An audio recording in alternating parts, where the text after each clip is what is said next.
शिक्षा का क्षेत्र में इतना गिरावट आ गया है कि ये कथन तो लोग भूल ही गए कि स्वदेशे पूज्यते राजा विद्वान सर्वत्र पूज्यते, कि राजा की पूजा अपने देश में होती लेकिन विद्वान की पूजा हर जगह होती।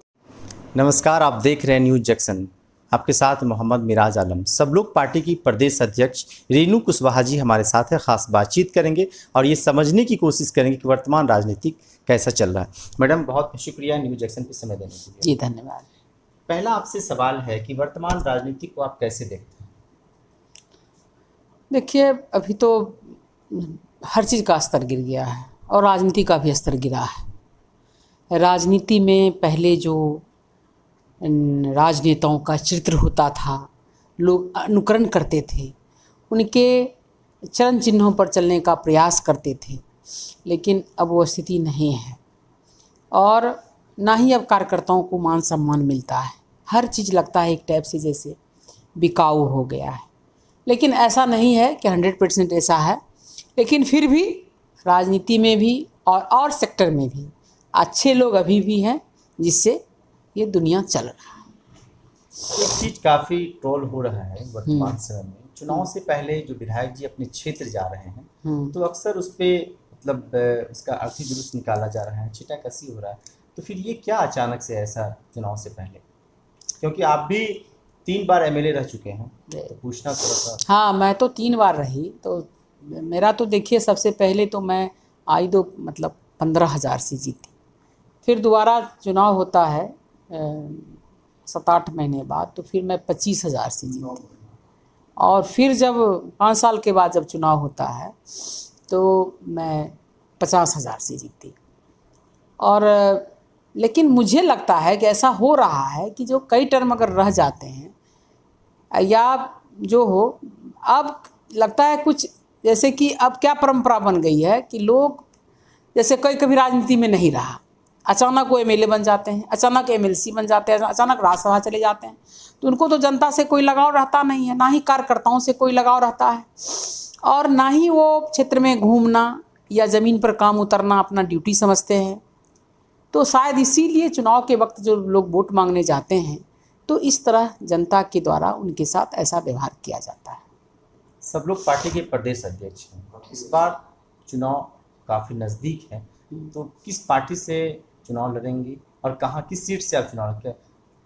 देखिए, अभी तक तो हमने एकदम मन बनाया है भारतीय सब लोग पार्टी से ही चुनाव लड़ूंगी और बिहारीगंज विधानसभा से ही, क्योंकि ये मेरी कर्मभूमि रही है। और जब मैं आज 4 दिन से घूम रही हूँ, लोग इतना प्रेम प्यार स्नेह सम्मान दे रहे हैं कि वो कहते हैं कि आपके बगैर मैं अनाथ हो गया और आपका किया हुआ काम मेरे दिल पर लिखा हुआ है, चाहे मैं किसी भी जाति में जा रही हूँ। मैं तो कभी जाति धर्म का बंधन रहा नहीं, तो इस तरह से लोग कह रहे हैं। अभी तक तो हम यही मूड बनाए हैं, यहीं से चुनाव लड़ें अपने पार्टी से। अगर आपकी पार्टी की सरकार बनती है तो कैसे विकास करेंगे? देखिए, पहले तो हम सोचे थे 3rd मोर्चा बनाएं, ताकि लोग कहते हैं बिहार में विकल्प नहीं, विकल्प देने का प्रयास किए थे, लेकिन कोरोना के लॉकबंदी के कारण हम लोग अपने जो हम बिहार के लिए करना चाहते थे, बदहाल बिहार के लिए, वो हम लोगों के पास नहीं फैला सके अपनी बात को, चूँकि बंद लॉकडाउन हो गया, निकल नहीं सके तो नहीं फैला सके। तो लेकिन एक मन में था अब कि एक हम जो देख रहे हैं बिहार में, शिक्षा तो सारा समाप्त ही हो गया है। अब यहाँ ज़्यादातर आज भी बिहार में 90% किसान हैं, गरीबी से नीचे रहने वाले लोग हैं, और आज अगर उनको सरकारी स्कूल दुरुस्त नहीं किया गया तो उनकी पढ़ाई नहीं हो पाएगी, अच्छे शिक्षक नहीं दिए गए तो उनका ज्ञानवर्धन नहीं हो सकता है। तो इसलिए हम लोगों की ये सोच थी कि हम केजी से पीजी तक लेकर के सरकारी स्कूल में पूरी तरह मुफ्त शिक्षा देंगे, क्वालिटी एजुकेशन देंगे, और उसके लिए सबसे पहले जो भी शिक्षक हैं उनको हम लोग सबको रेगुलर करेंगे, नियमित करेंगे, और हम लोग उनका जो पहले वाला वेतनमान मिलता था वो वेतनमान देंगे, जो पुराना वेतन, तब उसके मन में शिक्षा की भावना आएगी, और टीचर केवल टीचर का काम करे, शिक्षक केवल ज्ञान दान का काम करे, नहीं कि वो जनगणना का काम करे, नहीं कि इस टाइप का जितना भी काम होता है इस सब काम करे, इसके हम पक्ष में नहीं हैं। टीचर का काम करे, KG to PG मुफ्त पढ़ाई, क्वालिटी एजुकेशन, और ऐसा एजुकेशन जहां अमीर और गरीब के बच्चे भी बैठ करके पढ़ेंगे तो उन्हें लगेगा कि हम अच्छा एजुकेशन पा रहे हैं। और तकनीकी शिक्षा जितना भी मतलब आपको मेडिकल कॉलेज है सबको सुपर स्पेशलिटी हॉस्पिटल बनाना है। उस पर जो मेडिकल कॉलेज में पढ़ाई होती है उस पढ़ाई को दुरुस्त करना है और वो भी पढ़ाई मुफ्त देनी है, ताकि बिहार का बच्चा मेरिट रहने के बावजूद भी अवसर नहीं मिलने के कारण, मतलब कहिए उसकी सुविधा नहीं मिलने के कारण, हमारा एक तो सारा पैसा बाहर जा रहा है। बाहर में पढ़ता है सब प्राइवेट स्कूल में, प्राइवेट कॉलेज में ढेर सारा पैसा जाता है बाहर, वो नहीं जाएगा। माँ बाप को ज़मीन नहीं बेचना पड़ेगा, उनकी माता को गहना जेवर नहीं बेचना पड़ेगा, किसी से कर्ज नहीं लेना पड़ेगा। और बिहार का मेरिटोरियस बच्चा, या कहिए बिहार के जो सारे बच्चे स्किल्ड हैं, इनके पास बहुत कौशल है, विकास की संभावना है, लेकिन उनको सुविधा नहीं है, साधन नहीं है, संपन्न नहीं है। इसलिए उनको भी हम सारे टेक्निकल एजुकेशन मुफ्त देंगे। ये सब हम 3 से 6 महीना के अंदर करेंगे। सारे लोग इस तरह का वादा करते हैं, लेकिन कहीं ना कहीं नहीं, सारे लोगों ने इस तरह का वादा किया ही नहीं है। सारे लोगों ने इस तरह का वादा किया ही नहीं है, और ना ही इस तरह की लागू करने की बात की है कि हम इसको लागू करेंगे, जिसके कारण है कि शिक्षा का क्षेत्र में इतना गिरावट आ गया है कि ये कथन तो लोग भूल ही गए कि स्वदेशे पूज्यते राजा विद्वान सर्वत्र पूज्यते, कि राजा की पूजा अपने देश में होती, लेकिन विद्वान की पूजा हर जगह होती है। अब इसी बिहार में अष्टावक्र हुए थे, इसी आपके बगल में इसी कोशी में मंडन मिश्र हुए थे, उनकी पत्नी भारती मिश्र हुई थी जो केरल के शंकराचार्य को हराने का काम किया था। उनके दरबार में तोता भी संस्कृत में बात करते थे। कहाँ चला गया? हम उस एजुकेशन को लाना चाहते हैं। हमको किस काम की आधुनिकता, जहाँ मेरा एजुकेशन, और एजुकेशन जब आपको समाप्त हो जाएगा तो नैतिकता खत्म होगी, और नैतिकता खत्म होगी तो माँ बाप भाई बहन समाज सब में लोग एक दूसरे का आदर करना छोड़ देता है। क्या मानते हैं कि वर्तमान जो शिक्षा है वो चरमराया हुआ है? बिल्कुल बिल्कुल, शिक्षा और स्वास्थ्य सब चरमराया हुआ है, बिल्कुल चरमराया हुआ है। कहीं कोई इलाज की कोई सुविधा नहीं। आखिर क्यों लोग जाते हैं दिल्ली इलाज के लिए? गरीब लोग तो यहीं के हॉस्पिटल में इलाज कराते कराते मर जाते हैं, कहाँ से जाएंगे? लेकिन जो भी थोड़े पैसे वाले लोग हैं उन तो बाहर जाते हैं। अब ऐसा ही यहाँ हॉस्पिटल बनाएंगे कि लोगों को जाना ही नहीं पड़े। इस तरह की हमारी सोच है। एक बात और आपसे और हम जानना चाहेंगे, बिहार में अक्सर बाढ़ जिसको लेकर काफ़ी लंबी लंबी बातें होती है, लेकिन मामला जस का तस देखा जाता है, और अक्सर बिहार के लोग बाढ़ से काफ़ी परेशान होता है। इस बार भी आप देखें कि लोग सड़क पर रहने को मजबूर थे, तो उसको लेकर आप क्या कुछ करने वाले हैं? अगर आपकी सरकार बनती है, क्या रणनीति है उसको लेकर? देखिए, बिहार का दुर्भाग्य है बाढ़। इस बार भी 80 लाख लोग प्रभावित हुए हैं, हर साल प्रभावित होते हैं। जिसके कारण क्या होता है, बाढ़ से प्रभावित होने के कारण लोग का विकास रुक जाता है। किसान का कभी फसल दह गया, कभी फसल सूख गया, और मुआवजा क्या है? सरकार जो मुआवजा देती है हमको हंसी आती है, उससे कुछ होता नहीं। हम कहते हैं कारण को क्यों नहीं ख़त्म किया जाए?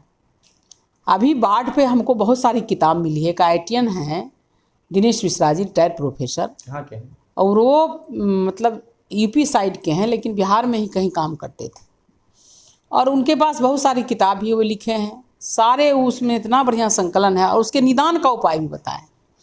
लेकिन किसी भी नेता ने आज तक उनका सुना तक नहीं कि कैसे बाढ़ और सुखाड़ से निदान आप पा सकते हैं। ये हमारा जो बेल्ट है बिहार, कितना दुर्भाग्यपूर्ण। उत्तर बिहार में हम बाढ़ से रहते हैं ग्रसित, दक्षिण बिहार में हम सूखा से परेशान रहते हैं। नुकसान तो हमें दोनों से होता है। तो हमने सोचा है, ये कब होगा हम नहीं कह सकते, मेरी सरकार कब बनेगी नहीं जानते हैं, लेकिन जब भी बनेगी हम उन्होंने जो रूपरेखा खींची है बिहार के बाढ़ सुखाड़ से बचाने के लिए, जो उन्होंने समस्या सुलझाई हैं, जो उन्होंने बताया है समाधान, उसको हम लोग लागू करेंगे और बिहार को बाढ़ मुक्त करेंगे। 3 बार आप MLA रह चुके हैं, 1 बार MP JDU से थे, तो क्या ऐसी बातें निकलकर सामने आई कि पार्टी को रिजाइन देना पड़ा? देखिए, बातें तो ऐसे कुछ बहुत नहीं हैं, लेकिन मेरा अपना मोरल है, मेरा अपना सिद्धांत है। राजनीति में बहुत लोग हैं अपने अपने तरीके से काम करते हैं, अपने अपने नेचर से काम कर, अपने अपने स्वभाव से काम करते हैं। तो उसमें भारतीय जनता पार्टी और जदयू अलग अलग थी। मैं उसमें मंत्री थी।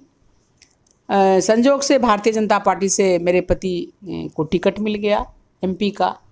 तो मैंने नैतिकता के आधार पर, मेरा मोरल नहीं अलाउ किया।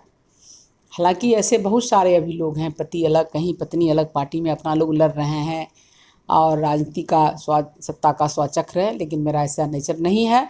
तो मैंने नैतिकता के आधार पर इस्तीफा कर दिया।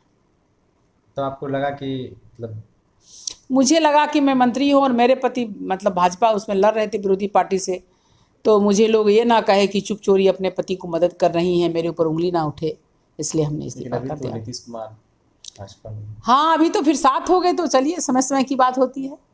उसके बाद से फिर कभी आप नहीं, उसके बाद तो फिर हम बीजेपी से भी रिजाइन कर दिए, क्योंकि समाजवादी नेचर है हम लोगों को।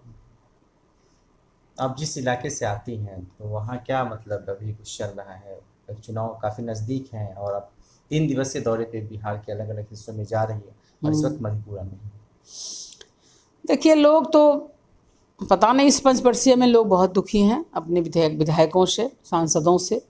काम हुआ नहीं है और जो भी जहाँ कहीं भी काम है अधूरा है, खोद करके छोड़ दिया है। नाली हो, रोड हो, सड़क हो, और कोरोना तो और सब कुछ चौपट करके रख दिया है। शायद इसीलिए लोग बहुत नाराज़ हैं। लोग बदलाव भी चाहते हैं। अब देखिए क्या होता है, कहा नहीं जा सकता, अंत में निर्णय होता है। लेकिन अभी लोग बदलाव के मूड में हैं। बिहार में लोग सत्ता परिवर्तन चाहते हैं। कितना जनता कर पाती है, क्योंकि अंत में तो जाति धर्म आ ही जाता है। एक और सवाल आपसे, अंतिम सवाल है। अभी आप सब लोग पार्टी से चुनाव लड़ने की बात कह रही हैं, इससे पहले अगर कोई पार्टी अगर आपको ऑफर देता है तो फिर क्या है इसको लेकर? देखिए, भारतीय सब लोग पार्टी से चुनाव हम लड़ना चाह रहे हैं। हमारे जो शुभचिंतक हैं, हमारे कार्यकर्ता हैं, हमारे जो लोग हैं, वो कहते हैं गठबंधन का दौर है, इतना आप लोग हार्ड डिसीजन मत लीजिए, गठबंधन का दौर है, तो कुछ विचार करिए। तो हम देख लेते हैं, इस पर हम विचार करेंगे, फिर जिस हिसाब से होगा उस समय अपने शुभचिंतकों से, अपने कार्यकर्ताओं से, अपने नेताओं से बैठ विचार करके ही कोई निर्णय लेंगे। अगर कुछ ऐसी इस तरह की बात सामने नहीं आती है तो निश्चित तौर पे अपनी ही पार्टी से चुनाव लड़ेंगे। हाँ, अपनी पार्टी से चुनाव लड़ेंगे। लालू यादव जेल में है, सजा याफ्ता है, उसको लेकर क्योंकि आप काफ़ी लंबे अरसे से आप राजनीतिक में हैं।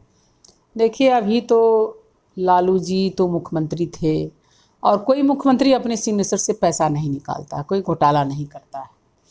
लेकिन फिर भी लालू जी जेल में हैं और उन्हें दोषी करार कर दिया, जबकि उनके मंत्री छूट गए, उनके सेक्रेटरी छूट गए, और अभी तो बहुत तरह के भी घोटाले हो रहे हैं।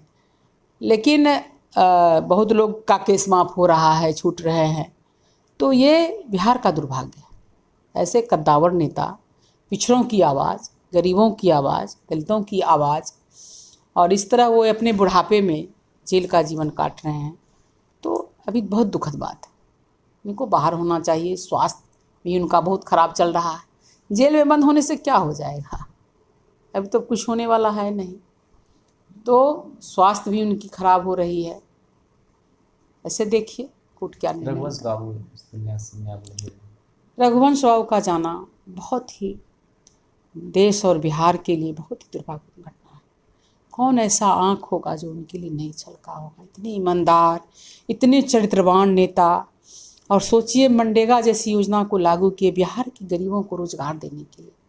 उनके दिल में ये भाव रहती थी हमेशा कि बिहार में गरीबी ना रहे, बिहार से लोग पलायन ना करें, दूसरे प्रदेश ना जाएं रोजगार के लिए। इसलिए उन्हें मनरेगा योजना लागू किया। इसके लिए उसमें प्रधानमंत्री मनमोहन जी और सोनिया गांधी जी भी बड़ी उनकी तारीफ की।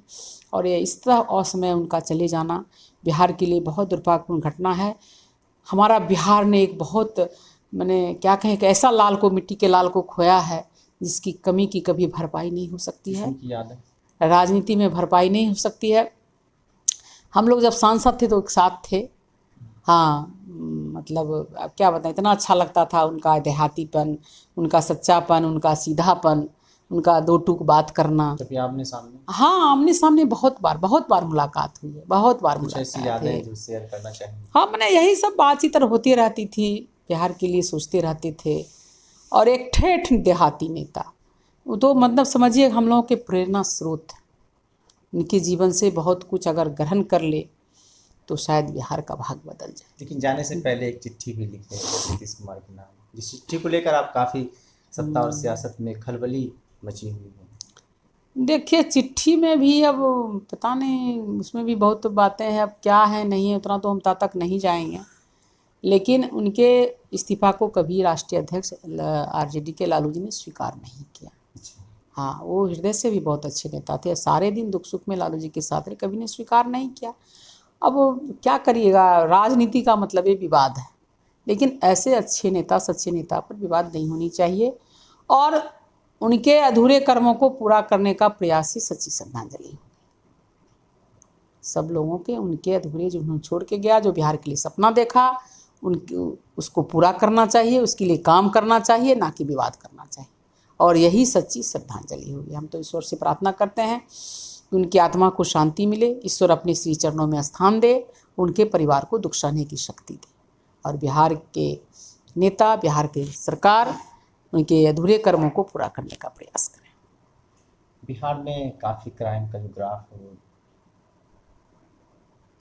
देखिए जहाँ आपको भूखमरी होगी, जहाँ बेरोजगारी होगी, जहाँ अशिक्षा होगी, तो वहाँ तो आपको अनैतिकता होना ही है, क्राइम होना ही है। अभी तो मैं गई थी तुलसिया, अब वहाँ लोग बता रहे थे कि मेरे चोरी की घटना बढ़ रही है, सेंधमारी की घटना बढ़ रही है, लोग घर में सेंधमारी कर रहे हैं। अब क्या कहिए, जहाँ कहता है जहाँ पेट की भूख हो दैव हृदय की भूख ना देना, तो अभी तो पेट की भूख है। अभी तो देखिए फसल डूब रहा है, महंगाई चरम पर है, और रोजगार नहीं है, कितने लोगों को छटनी हो रही है, तो अपराध तो बढ़ना ही बढ़ना स्वाभाविक है। एजुकेशन नहीं है लोगों में, तो अपराध तो बढ़ना है। अगर यही आप सबको शिक्षित अच्छी शिक्षा मिल जाती तो लोग छोटा छोटा रोजगार करके भी अपना जीवन चलाते, तो लोग अनैतिक नहीं होते, चोरी चमारी नहीं घटती। इसलिए अशिक्षा और बेरोजगारी के कारण ही अपराध चरम पर है, और भ्रष्टाचार भी चरम पर है। भ्रष्टाचार चरम पर है। अब यहाँ आपने वो सुना होगा कि एक महिला के साथ दुष्कर्म हुआ, और वो पीड़िता FIR करने को कहती है, तो पुलिस वाला कहता है 10,000 रुपया लाओ, 5,000 रुपया लाओ। उसका वीडियो भी वायरल हुआ। इससे बढ़ के दुर्भाग्य क्या हो सकता है? नैतिकता खत्म हो गई है। साक्षर होने से कोई नैतिक नहीं हो जाता, नैतिकता खत्म हो गई। इसलिए एक तो नैतिकता की भी पढ़ाई होनी चाहिए, एथिक्स की भी पढ़ाई होनी चाहिए, फिलॉसफी की पढ़ाई होनी चाहिए, दर्शनशास्त्र की पढ़ाई होनी चाहिए, कि लोगों में इतना तो नैतिकता होना चाहिए। 2 साल 2.5 साल के बच्ची के साथ बलात्कार करके हत्या कर देता है, इस तरह तो चल रहा है। अभी मैंने घटना में क्या था है कि पुलिस दरोगा जाता है, लड़की से छेड़खानी करता है, और अगर गांव के लोग उसके विरोध करते हैं तो महिलाओं को ही जेल में डाल देता है पुलिस वाले। और ऊपर वाला भी, ऊपर का पुलिस अधिकारी को भी ये समझ में नहीं आती है, वो भी इस चीज़ को नहीं सुनता है, सच्चाई को नहीं देखता है। तो क्या मानते हैं कि वर्तमान समय में जो सिस्टम है, जो अधिकारी का जो कार्यशैली है, और उस पर भी सवाल उठने लगे हैं? उठने ही लगे हैं। आपको हम कह रहे हैं कि आपको राजगीर में एक नाबालिग लड़की के, स्कूली लड़की के साथ हिम्मत देखिए, पहाड़ी पर लड़का ले जाता है 4-5 उठा करके, और उसको रेप करता है, उसका वीडियो बनाता है, सामूहिक रेप करता है, उसका सब वीडियो बना के वायरल करता है, और उस अपराधी को कुछ नहीं होता है। पुलिस FIR नहीं लेती है। जब विपक्ष की राजनीति दबाव बढ़ता है, FIR तो लेती है, लेकिन केस पर रफा दफा हो जाता है। क्या कहिएगा, कहाँ गई नैतिकता? नालंदा जैसे नदी में एक किसान की हत्या कर देता है, और जब वो बुलाता है पुलिस को, 2 किलोमीटर पर थाना है, और ये 2 घंटा के बाद पुलिस पहुंचती है। तो घोर कलयुग है। इस तरह कहीं होता है क्या? कहीं कुछ नहीं होता है।